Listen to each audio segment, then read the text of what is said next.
Now I want to talk to you about hosting for your podcast. This video is brought to you by Abby Pies Academy. Now, you might be a little confused if you're new to it. Why do you need hosting? For example, if you upload things to YouTube, there's no discussion of hosting, right? It just lives on YouTube and that's it. Why doesn't iTunes provide something like that? Well, the reason for that is because they just don't. And so you have to provide the hosting for it, right? Where these audio files will live.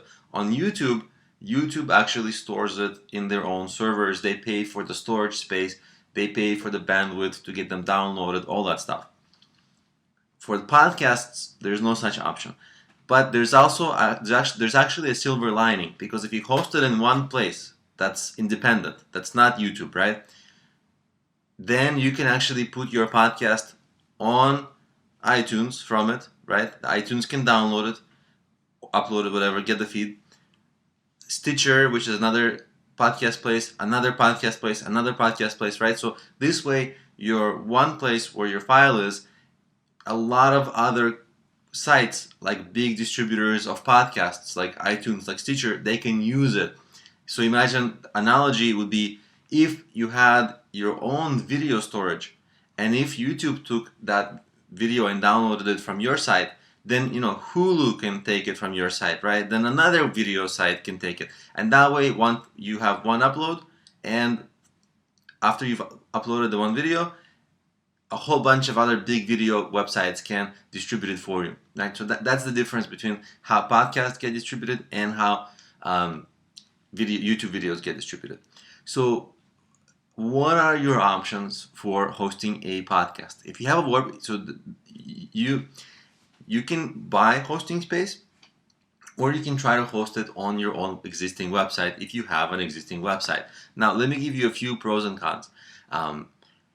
If you want to save money, let's say, and just use your existing WordPress setup, you can do it. You can upload your files, your audio files, onto your server, and there's a plugin for WordPress you can use to enable the downloading the feed from that audio file, and then you'll be able to set up iTunes account, Stitcher account, whatever else, and there will be a feed which every time you post something new, a new episode, there will be an option for iTunes, Stitcher to download that episode, right?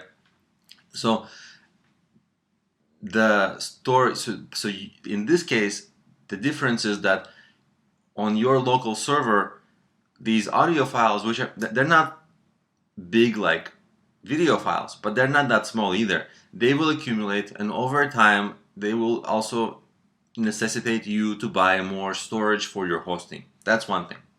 The other thing is that if your podcast becomes big, and the whole point of a podcast is for it to become really big, right? If it's just a mediocre podcast, it's not great, right? The whole goal of podcast is like you want to reach thousands and thousands and thousands of people, hopefully every day.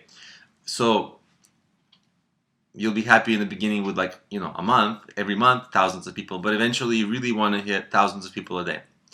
And that will really strain your server, because guess what? Your server is also hosting your website. It's going to slow down your website. It's going to crash. You're going to have to buy a much more expensive plan, a hosting plan, right? And possibly the costs might balloon for your hosting. And then you'll have like the management. There's a lot of technical issues that are involved in hosting your own podcast, security issues, whatever. Like there's a lot of issues. If you don't want to deal with that, there is the option of Libsyn. Libsyn is the standard hosting. It's kind of become the industry standard. There are other hosting solutions for podcasts, but Libsyn is one of the industry standard solutions. It's the best. It's what many people recommend. And as you can see on their homepage, they have the numbers to prove it. They have 25,000 shows, right? So they know what they're doing. Whereas you will be, if you do it from your own website, you will be setting up your own show. The problem with Libsyn is from the very beginning, they charge you, and plans begin at only $5 a month, so you can guess that it's going to cost you more. And let's take a look at some of the costs.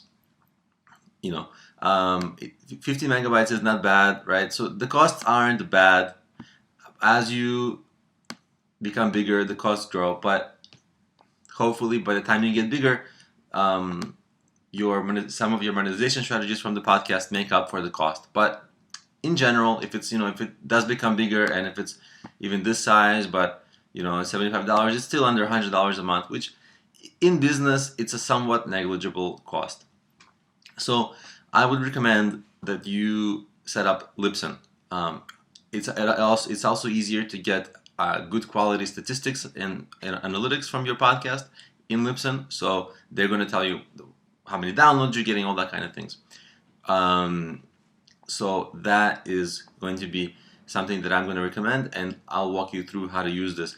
In the past, I've set up my own podcast in my own WordPress, and it worked okay, but that podcast actually never became big, so I never got to see if it's really going to stress my server, if it's going to be a huge, if I do get huge traffic on the podcast. But it's just that most people in the podcast world would recommend using Libsyn. So that's what we're going to be using in this course.